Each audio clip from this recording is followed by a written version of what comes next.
로마서 12장 1절, 우리 2절, 2절만 보겠습니다. 우리 합독하겠습니다. 말씀을 짧으니까 우리 합독하겠습니다. 같이 읽죠. 시작. 그러므로 형제들아, 내가 하나님의 모든 자비하심으로 너희를 권하노니 너희 몸을 하나님이 기뻐하시는 거룩한 산 제물로 드리라. 이는 너희가 드릴 영적 예배니라. 너희는 이 세대를 본받지 말고 오직 마음을 새롭게 함으로 그날마다 하나님의 선하시고 기뻐하시고 온전하신 뜻이 무엇인지 분별하도록 하라. 아멘. 우리 교제하는 시간인데요. 오늘 우리가 인사말을 좀 바꿔보도록 할게요. 자, 먼저 이렇게 인사합니다. 반갑습니다. 네, 잘 오셨습니다. 자, 우리 보고 인사하시죠. 다음에 잘 하셨습니다. 잘 하셨습니다. 다음에 괜찮습니다. 네, 그리고 좋습니다. 네, 서로 보면서 하세요. 인사. 종도 형제도 보면서 하세요. 좋습니다. 네, 마지막으로 잘 될 겁니다. 네, 그래서 우리가 좀 이렇게 인사를 좀 바꿔서 하면은 앞으로 이렇게 인사를 하면서 우리가 좀 해보도록 하겠습니다. 형제 함께 사는 거 하죠.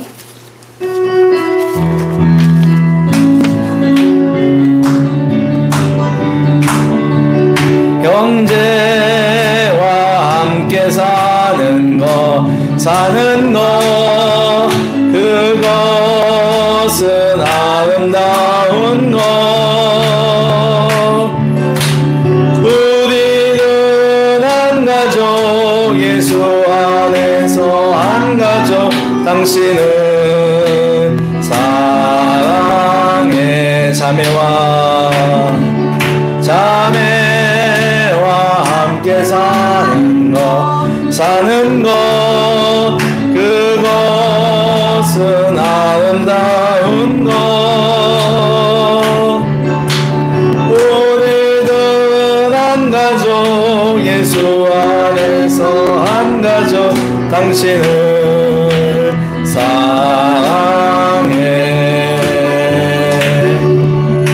사랑합니다.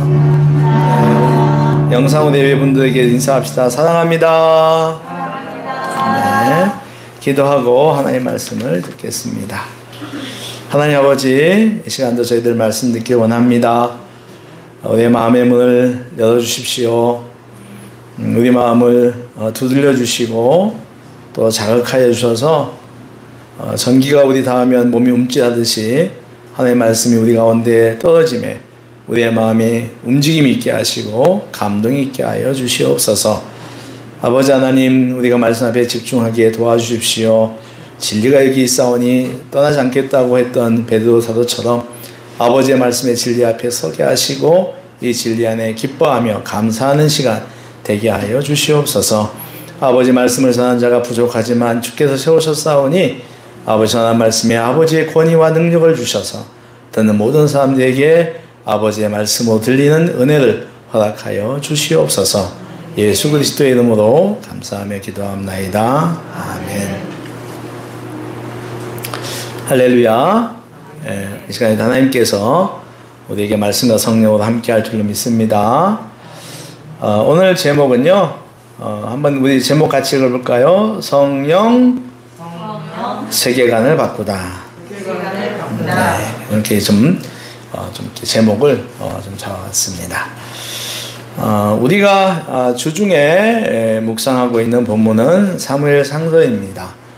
여러분 지난 주간에 며칠간 말씀을 가까이 했는지 모르겠지만 여러분 꼭 말씀을 이렇게 묵상하는, 가급적이면 일주일에 3번, 이틀에 1번이라도 본 말씀을 따라 말씀을 묵상하는 그런 생활하시길 바라요. 영적 지도자로서 여러분에게 부탁을 다시 한번 더 드립니다. 지난 주간 우리가 읽었던 말씀이 사울이 그 아말렉과의 말씀에서 그 모두를 진멸하라고 하는 하나님 말씀을 불순종하는 이야기가 나옵니다. 하나님께서 아말렉과의 전쟁에서 다 한 명도 남기지 말고 다 이제 진멸하라고 하는데 사울이 좋은 가축을 끌어오잖아요. 예, 안 죽이고. 그래서 사무엘이 왜 그랬냐 그러니까 사울이 이렇게 변명을 합니다. 백성들이 하나님께 좋으니까, 좋은 소, 좋은 그 양이니까 하나님께 가지고 와서 예물로 드리자고 해서 가져왔습니다 라고 해요. 그러자 사무엘이 사울에게 이렇게 말하죠. 순종이 제사보다 낫다라고 말하면서 책망을 합니다. 순종하지 않은 거에 책망을 하죠.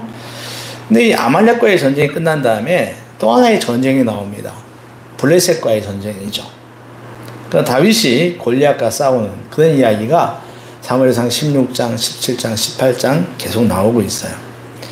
전쟁 이야기가 수시로 나온다 이런 얘기입니다.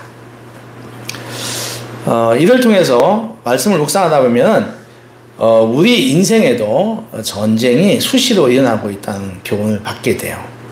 그러니까 총과 칼을 든 전쟁이 아니라 내 자아와의 전쟁, 내 속사람과의 전쟁, 그리고 나를 둘러싸고 있는 환경과 우리는 늘 싸웁니다. 전쟁 같은 사랑이라는 가사가 있듯이 전쟁 같은 신앙도 있어요. 우리 신앙이 전쟁같이 목숨을 건 치열한 싸움을 해야 한다는 것입니다. 여러분, 신앙은 그리 쉬운 것이 아니에요. 편한 것도 아닙니다. 끝없이 싸워야 합니다. 우리가 이같이 신앙생활, 전쟁 같은 신앙생활을 해야 하는 이유는 한 가지예요. 그러니까 보는 눈, 관점이 다르기 때문입니다. 무슨 말이냐면은 세상을 따라가느냐, 세상의 가치를 따라 판단하느냐, 아니면은 성경적 가치를 따라 판단하느냐. 두 가지. 그러니까 내가 세상적 가치관을 따라 살아가느냐, 아니면은 성경적 가치관을 가지고 살아가느냐는 거예요. 이게 늘 싸우는 거예요. 아주 치열하게 싸웁니다. 우리가 흔히 이데올로기란 말을 합니다. 많이 들어보셨죠? 이념입니다. 그러니까 세상은 공산주의, 자본주의, 민주주의 등 나뉘어서 각자의 신념이 더 낫다고 전쟁을 합니다.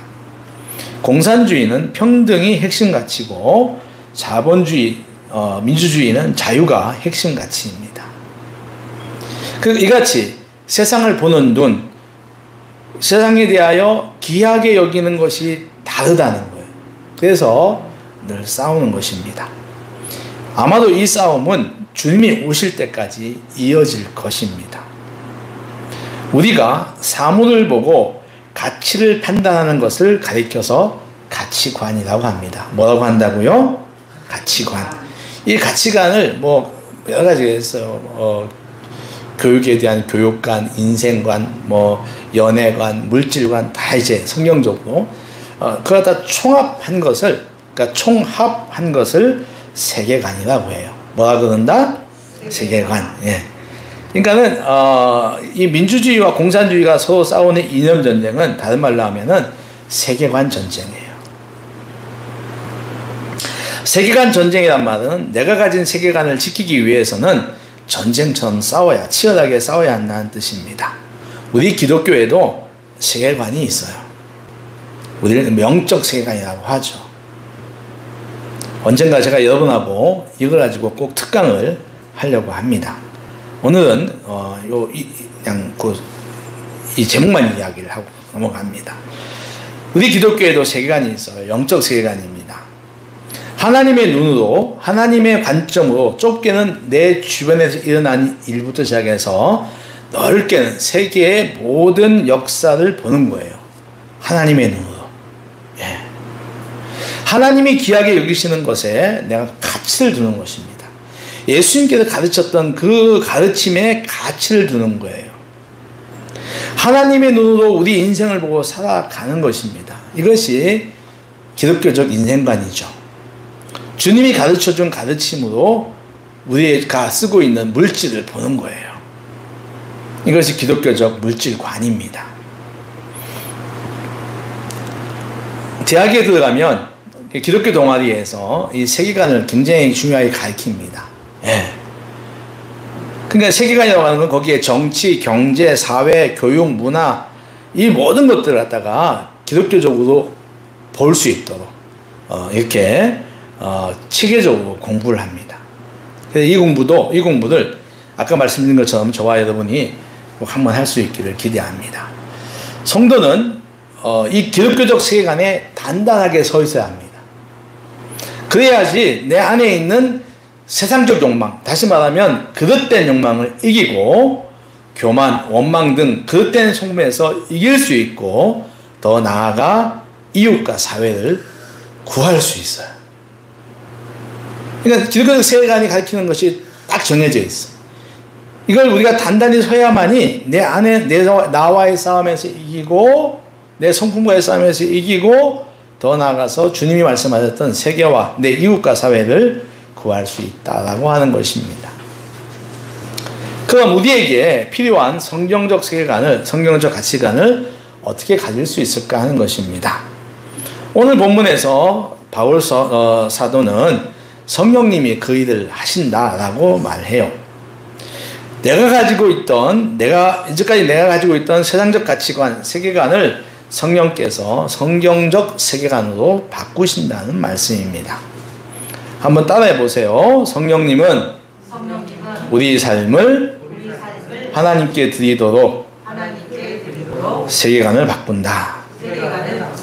근데 여러분 읽다 보면 오늘 우리가 1절, 2절, 2절 읽었잖아요. 거기에 성령님이 나오나요? 안 나오나요? 읽어보면은 성령님이 나오지 않아요. 다만 1절 끝에 너희가 드릴 영적 예배니라 라고 하는 영이 나오죠.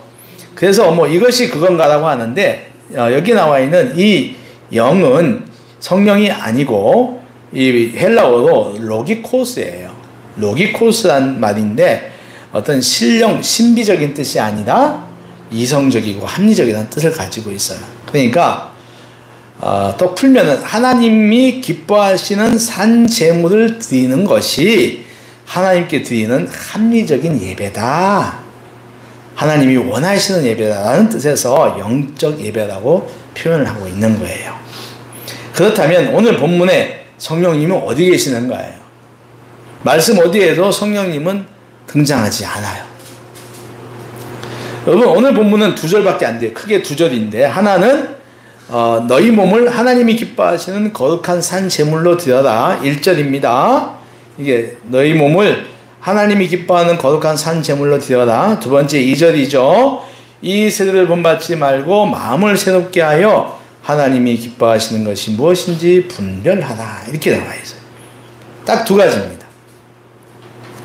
이 두 개의 권면 가운데 첫 번째 권면 하나님이 기뻐하시는 거룩한 산 제물로 드려라고 하는 것은 잘 들으셔야 됩니다. 성령님의 역할을 전제로 이런 말을 하는 것입니다.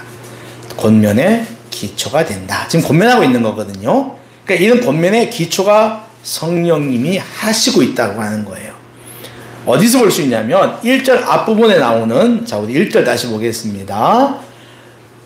그러므로 형제들아 내가 하나님의 모든 자비하심으로, 이 말 있죠. 이것이 포인트예요. 그러니까 하나님의 모든 자비하심, 이를 하나님의 사전 자비라고 해요. 프라이어 머시라고 해요. 사전, 앞선 자비라고 하는 겁니다. 하나님의 자비하심이 너희들에게 권면하는 근거가 된다는 거예요.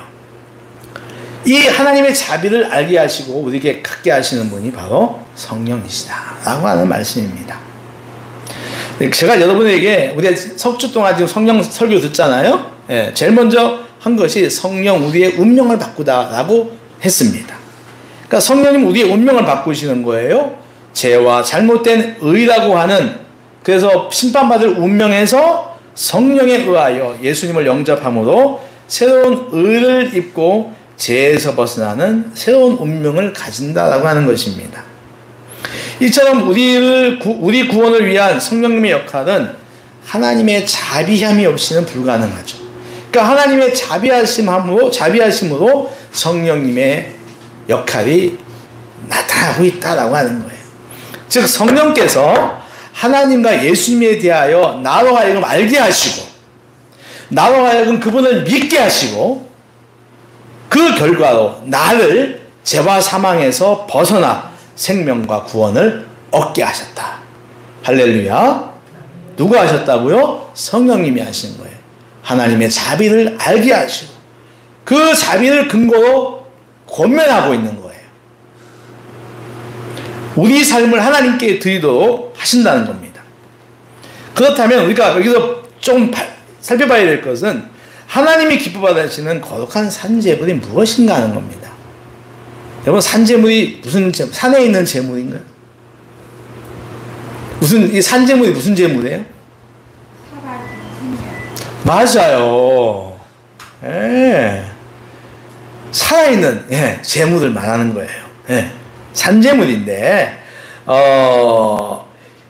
우리가 이제, 거룩한 산제물 드리는 것이 하나님께 올라가는 합당한 예배, 아까 합당한 예배라 그랬잖아요. 영적 예배, 합당한 예배라는 뜻이에요. 합당하는 거라면, 그러면 거룩한 산제물이 무엇인가 하는 거예요.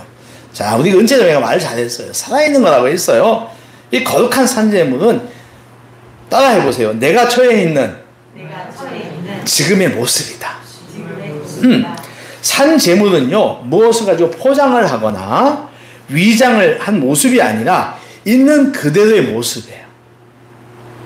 그 노래 있죠. 있는 모습 그대로, 있는 모습 그대로 주님 나오라고 하잖아요. 그러니까 하나님께서는 우리의 있는 모습으로 하나님께 우리의 있는 모습대로 예배를 드리는 것이 산제사예요. 뭐 여러 가지가 있어요.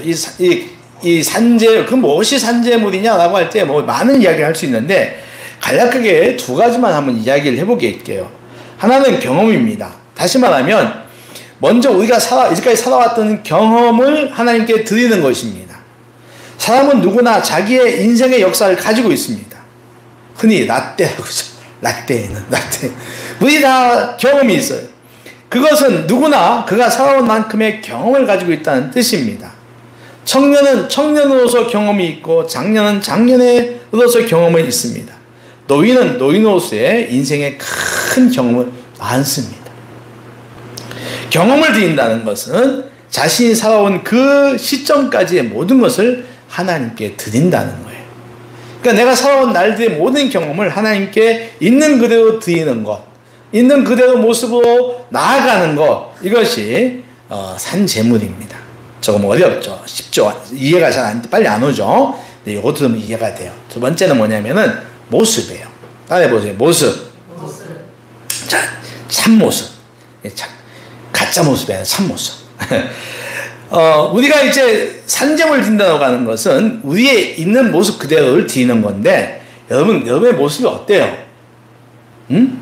여러분의 인생이 온전한가요? 그렇지 않습니다. 우리의 인생은 부서지고, 깨어지고, 그래서 불완전해요. 우리 안에 있는 이중성, 욕망, 허무, 게으름, 또 우리의 어떤 강함과 약함 모두를 다 하나님의 제단 위에 올려놓는 거예요. 사람은 누구나 자신의 어둡고 나약한 면은 받아들이지 않고 자신의 도덕적 가치에 부합되는 것만 받아들이고 하려고 합니다. 그렇죠. 어두운 면은 다 부모 탓이고 다른 사람의 탓이고. 근데 하나님께서는 우리가 주장하는 우리의 의를 하나님 받아들이지 않으세요. 뭐 네가 잘났어. 우리의 의 가지고는 하나님께서 기뻐받으시는 거룩한 산제물 될 수가 없습니다. 하나님이 기뻐받으시는 거룩한 제물은 우리의 도덕적인 의, 잘난 것이 아니라 우리 있는 모습 그대로예요. 그러니까 그러므로 하나님께 우리의 참모습을 드린다고 할 때 거기에는 부서진 나의 모습이 있어야 돼요. 깨어진 모습이 있어야 돼요. 병든 내 모습이 있어야 됩니다. 이중성이 있는 내 모습이 있어야 되고 탐욕적인 내 모습이 있어야 되고 허무함, 게으름 같은 모습이 다 있어요. 우리는 하나님께 어떻게 이런 거 가지고 나가요? 깨어졌는데 어떻게 나가요? 내 안에 있는 더러운 게 많은데 어떻게 하나님께 나가요? 라고 할지 몰라도 하나님은 그 모습을 기뻐하신다는 사실입니다. 믿으시기 바랍니다. 우리에 있는 모습 그대로 나오는 걸 주님은 기뻐하신다는 거예요. 에이, 창피하게. 우리는 그렇게 생각할 수 있지만 하나님은 그렇지 않다는 겁니다. 그러한 모습이 하나님께 나아가는 거룩한 산 제물이다 라고 하는 겁니다. 시편 51편은 하나님이 기뻐하시는 제사가 무엇인지에 대해서 말해요. 이 시편을 쓴 사람은 하나님이 기뻐하는 제사를 어떻게 알았냐면은 자기가 죄를 많이 지었어.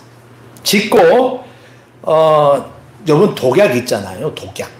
우리 TV에 보면은 이제 사극 보면은 벌 받는 사람에게 임금님이 사약을 딱 내리면은 그걸 임금님 계시는 한양성을 향하여 절을 한번 한 다음에 그걸 탁 먹고서 조금 있으면 팍 쓰러져. 그리고 피가 입에서 쫙 나오잖아요. 네. 쓴 거예요. 그러니까 이 시편 51편을 쓴 사람은 죄를 지은 사람이에요. 그리고 이 독약과 같은 쓴 그 죄의 맛을 보면서 자기의 모습을 깊게 성찰하는 거예요. 그리고서 그가 이렇게 고백을 합니다. 주님은 재물을 반기지 않으시고 내가 번제를 드려도 기뻐하지 않으신다. 하나님께서 원하시는 재물은 깨어진 마음이다. 어떤 마음이다? 깨어지고 짓밟힌 심령을 하나님은 멸시하지 않으신다. 할렐루야.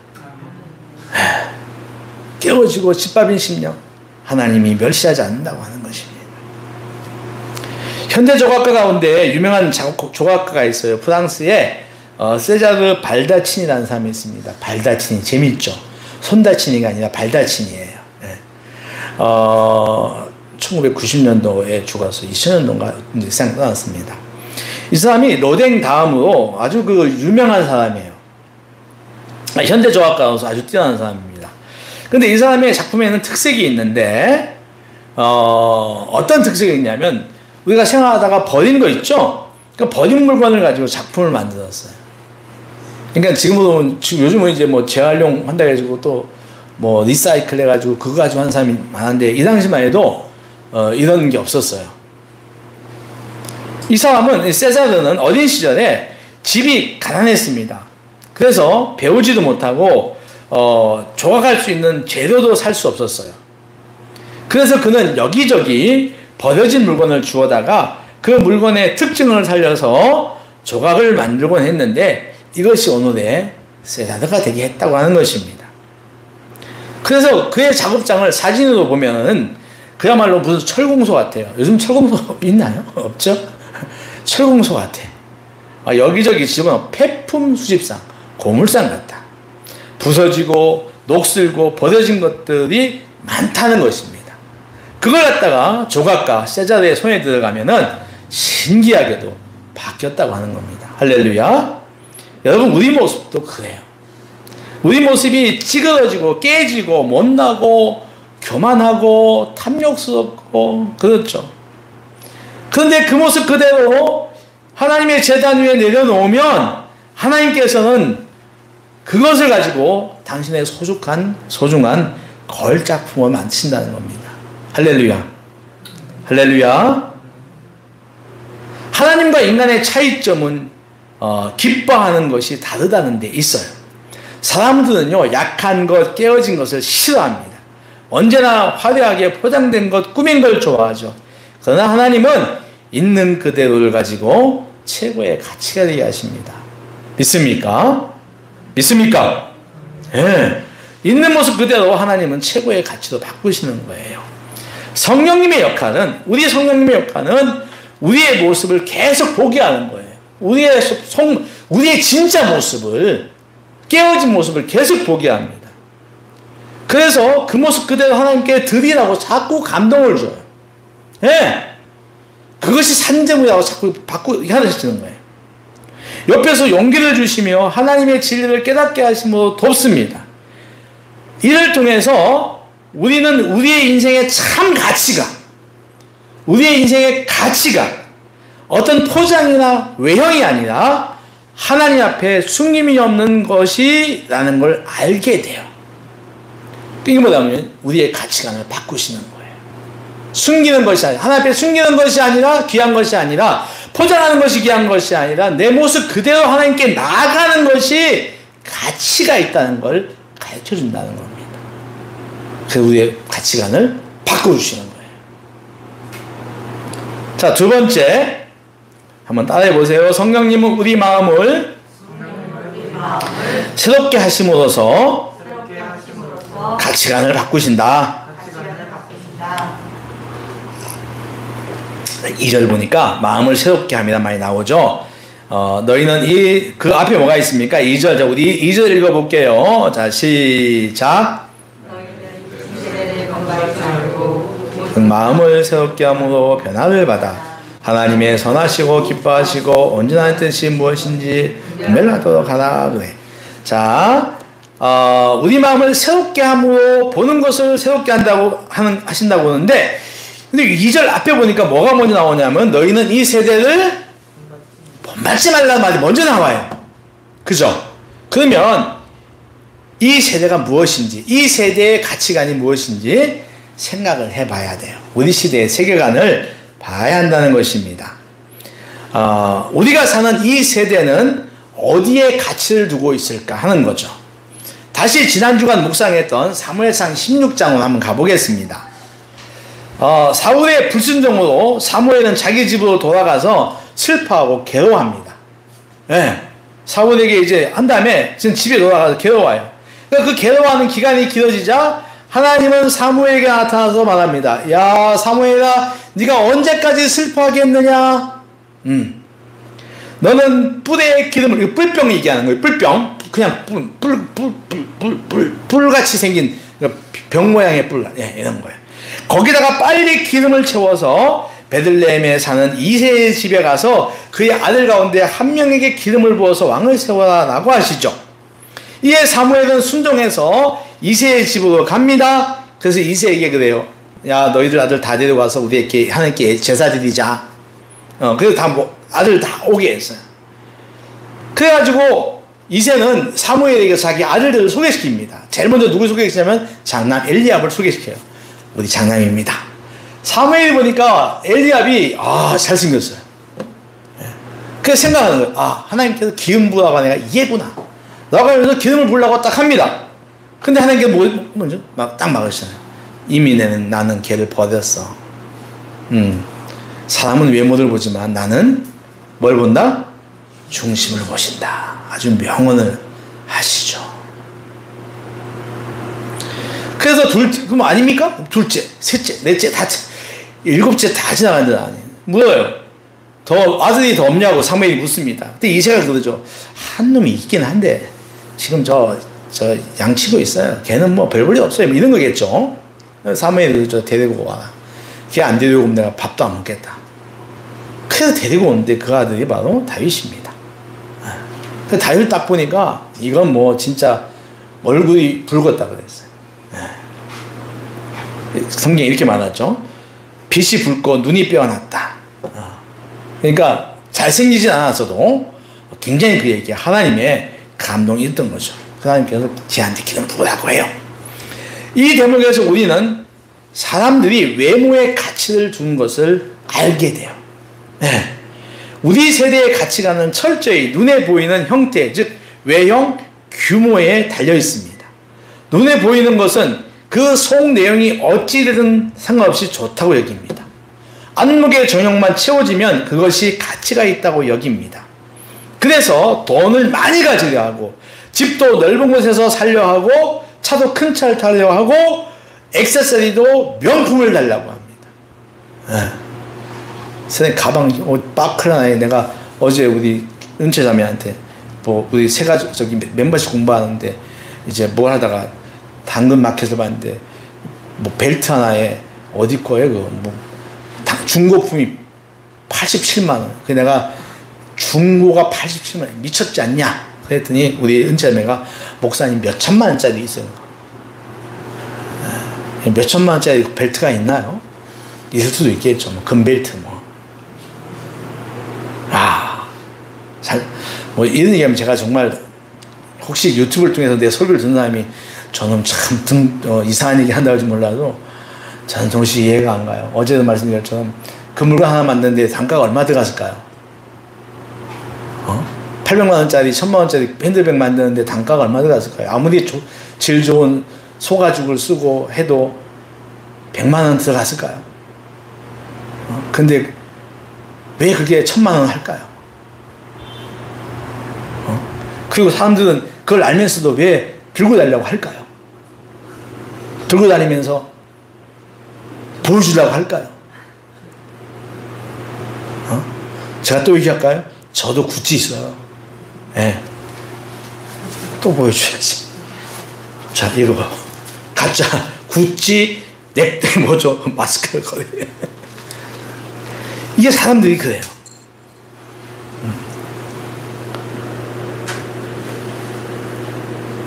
성형수술은 이미 수술 측에도 끼지 않을 만큼 당연해졌어요.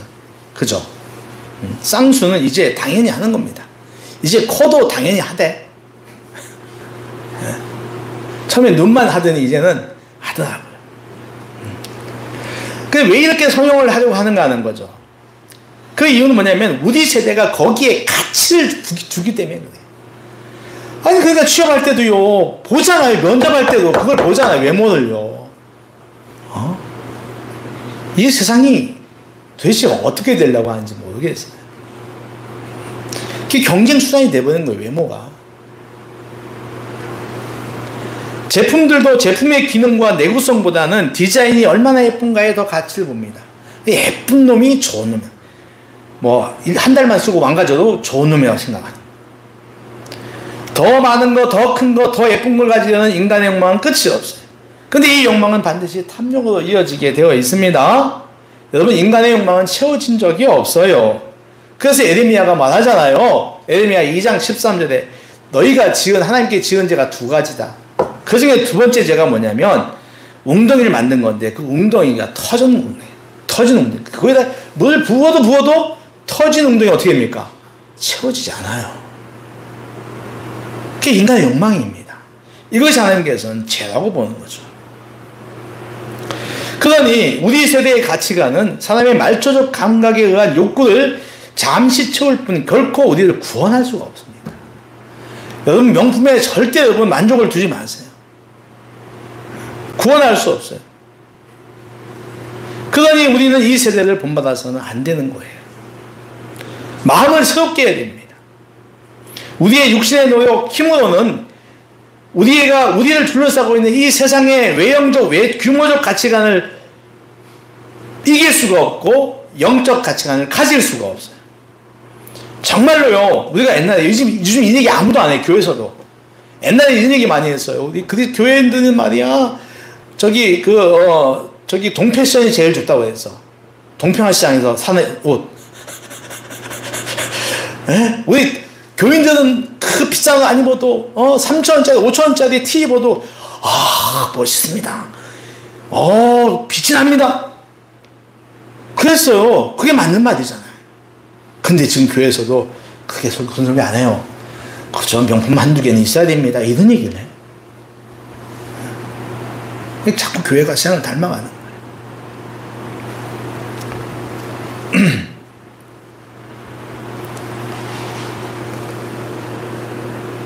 마음을 새롭게 해야 돼요. 근데 이 마음을 새롭게 누가 하냐면 따라하십시오. 성령께서 하신다. 성령께서 하신다.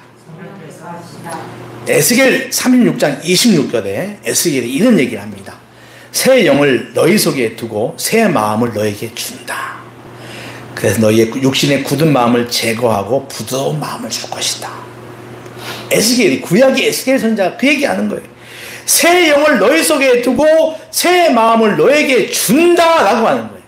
즉 성령께서 내 마음을 새롭게 변화시키어 육신의 욕망들로 굳어져 있는 세상 가치관을 버리게 하시고 하나님의 말씀 진리에 반응하는 새로운 마음, 영적 가치관을 가지게 한다는 뜻입니다.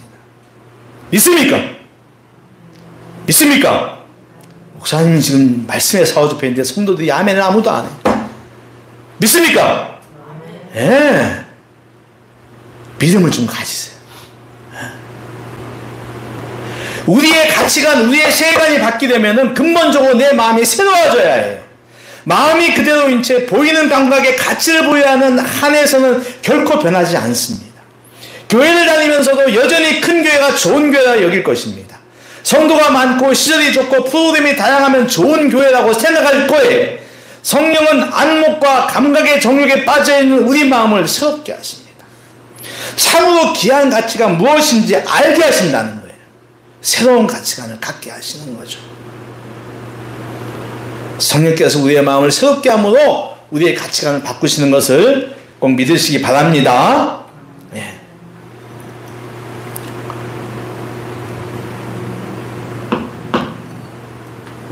세 번째, 한 가지 더 이야기할게요. 따라하세요. 성령님은 하나님의 뜻을 분별하게 하심으로 세계관을 바꾸신다. 네, 오늘 마지막 부분에 하나님께서 하나님의 뜻을 온전한 뜻이 무엇인지 분별하도록 하라고 합니다. 자, 마음을 새롭게 하라는 것은 약간 감각적이죠. 정서적이잖아요. 감정적이잖아요. 그죠? 우리의 마음. 근데 하나님의 뜻을 분별하라고 하는 것은 지각적인 면이에요. 우리가 의지적인 면, 지각적인, 그러니까 지적인 거란 말씀이죠. 하나님의 뜻을 분별하는 것, 하나님의 가르침을 분별하는 것, 우리 신앙 인생에서 정말 필요한 것입니다. 여기서 분별해야 하는 곳, 바로 우리 절 앞에 나오는 이 세대예요.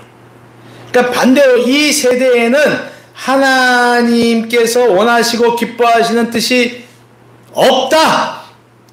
이 세대는 하나님이 기뻐하시고 원하시는 것들을 막는다. 우리가 가지는 걸 막는다는 거예요. 그러면 다시 말하면 이 세대는 우리에게 하나님의 뜻을 헷갈리게 한다는 거예요. 헷갈리게. 제가 그런 얘기했어요. 예를 좀 하나 들어볼게요. 어려운 이웃에게 어떤 사람이 이제 기부 좀 하세요. 어려운 이웃을 위해서 사랑해 주세요.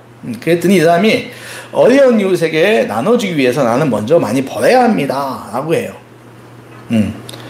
많이 번다는 수준이 어딘지 모르겠어. 많으면 많을수록 좋다고 얘기했죠. 근데 이것이 목적을 왜곡하는 거예요. 이제 이웃에게 나눠주기 위해서 많이 번다. 이게 목표는 뭐예요? 이웃에게 나눠준다는 데 있잖아요. 근데 그렇지 않아요. 목적이 이제 왜곡되는 건데 많이 벌면은 더 많이 가집니다. 그러니까는 나눠주는 게 더 자기 딴에는 많아지면 번 것만큼 더 나눠지지 않는 거죠. 헷갈리게 하는 거죠. 좀 지나간 정부, 지지난 정부에 우리가 이제 낙수효과라는 말을 썼어요. MB 정부에서 낙수효과라는 말을 썼는데 여러분 아시죠? 물이 떨어지는 효과라는 뜻입니다. 그래서 잘 사는 사람들의 배를 먼저 채워주면 대기업의 배를 채워주면 그들이 먹고 남은 것으로 어려운 이웃들이 못 사는 사람들에게 흘러내갈 것이다. 그러니까 먼저 규제를 많이 풀고 이것저것 이제 그들에게 많이 혜택을 주자고 한 거예요. 그래서 그 덕에 기업이 돈을 많이 벌었습니다. 정말 많이 벌었습니다. 그런데 그 번 돈 다 밑으로 흘러갔을까요? 안 그렇습니다, 여러분. 부자는 더 부자가 되었고요. 가난한 사람은 더 가난해졌어요. 사람은요, 돈을 벌면요, 그거 잘 내놓지 않아요. 내 수중에 들어오면은, 우리 다 그렇잖아요. 이게 하나님 해도 헷갈리게 하는 거야.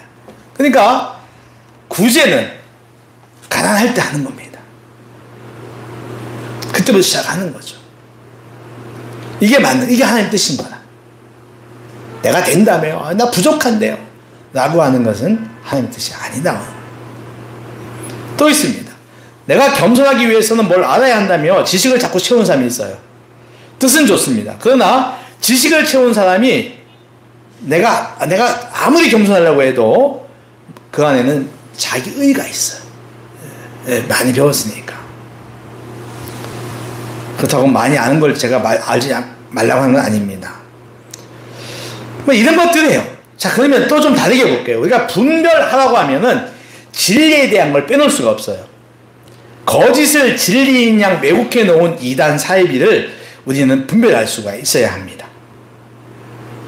자, 코로나가 지났잖아요. 우리가 이제 다들 회복해야 한다 그래요. 이단들도 회복하려고 할까 안 할까요? 신천지가 다시 활동을 시작할까요 안 할까요? 합니다. 지난주에 우리 김하다 권사님이 어머니 하나님 교회를 투로에 만났다는 거 아닙니까? 그러니까 그네들도 이제 다시 활동을 예전처럼 시작하는 거예요. 막 따라다니면서 전도하는 거예요. 응? 그러니 어떡합니까? 성도는 분별할 줄 알아야 돼요. 말씀과 진리 그리고 거짓을 분별해내야 하는 것입니다. 그럼 하나님께서 선하다고 인정하시고 기뻐하시다고 하는 뜻은 무엇인가 하는 거예요. 그러니까 이제 하나님이 선하다고 인정하고 기뻐하시는 하나님의 뜻, 하나님의 그 무엇 따라하세요. 두말할 것도 없이 예수 그리스도다. 아멘. 주님은 당신이 진리며 길이며 생명이라고 선언하십니다. 나를 통하지 않고서는 아버지께 갈 사람이 없다고 합니다. 예수가 하나님께서 선하다고 인정하고 기뻐하시기에 부정함이 없다는 뜻입니다. 예수님은 가장 완벽한 하나님의 뜻이고 가장 완전하신 하나님의 뜻입니다. 예수님과 하나님은 분리될 수 없습니다. 그분의 생애와 그분이 하신 일, 가르치시는 내용들이 완전한 완벽한 하나님의 뜻이다 라고 하는 겁니다. 그런데 이 성령님이 예수님이 하나님의 완전하신 뜻임을 알게 하는 거예요. 그래서 이전에 가졌던 하나님의 뜻과 동떨어진 이 세대의 가치관에서 나로 하여금 벗어나게 하는 거예요. 세상 것보다는 예수를 보게 하는 것입니다. 그래서 하나님의 뜻, 온전한 뜻이 예수에게 있는 걸 알게 하시는 거예요. 성령께서 하나님의 완전한 뜻이 예수님인 것을 분별하여 알게 하신다는 겁니다. 성령은 하나님의 뜻을 완전하게 분별하게 하여 우리의 가치관, 세계관을 변화시킵니다. 말씀을 정리합니다. 오늘은 성령 강림절입니다. 그 옛날 주님이 승천하신 후에 마가다 dak방에 모여서 기도하던 120명의 사람들에게 오순절날 성령이 임합니다. 갑자기 하늘로부터 강한 바람 같은 소리가 그들의 모여있는 집안에 가득하고 마치 불의 혀처럼 갈라지는 것들이 보이면서 각 사람 위에 하나씩 임합니다. 모이는 그들은 성령을 충만히 받습니다. 성령을 받은 그들은 모든 것이 변합니다. 싹 다 바뀝니다. 생각도 마음도 말도 행동도 모두 변합니다. 그야말로 그들은 새로운 피조물이 됩니다. 두려워서 숨어있던 자들이 어느새 죽음마저도 두려워하지 않는 담대함과 용기를 가집니다. 누가 한 겁니까? 성령께서 하신 거예요. 오늘을 살아가는 성도들 역시 성령을 충만히 받아야 합니다. 성령을 사모하며 성령을 찾을 때 그분은 우리가 살아있는 제사를 하나님께 드리도록 우리의 가치관을 변화시킵니다. 우리 마음을 새롭게 하심으로 세상 것에 대한 가치관을 바꾸시고 하나님의 뜻을 분별함으로써 세상 것에 대한 가치관을 바꿔놓으신다는 사실입니다. 우리 시대는 아까도 말씀드린 것처럼 치열한 세계관 전쟁 중에 있습니다. 우리는 성도로서 기독교적 세계관, 기독교적 가치관, 기독교적 인생관, 기독교적 물질관을 가져야 합니다. 이것이 변하지 않는 한 우리는 세상 가치관과의 싸움에서 백전백패하는 거예요. 변하지 않으면 우리는 지는 것입니다. 세상이 아닌 하나님께 거룩한 산제사 드리게 하는 것, 마음을 새롭게 하여 세상을 본받지 않도록 하게 하는 것, 예수 그리스도가 하나님의 뜻임을 분별하게 하는 것, 이 모든 일은 성령께서 하시는 일입니다. 성령 강림절을 맞은 우리는 성령 충만을 받고 우리의 가치관이 180도 바뀐 사도들처럼 변해야 합니다. 우리 성령님께서 우리 모두의 세계관, 가치관, 인생관, 물질관을 바꿔주시는 축복이 있기를 주의 이름으로 축원합니다. 기도하겠습니다. 아버지 하나님 감사합니다. 성령 강림절입니다. 삼위 하나님이신 성령님을 저희들이 늘 사모하며 또 그분을 찾으며 그분과 동행하게 하여 주시옵소서. 성령께서 우리의 가치관, 세계관도 바꾼다고 했습니다.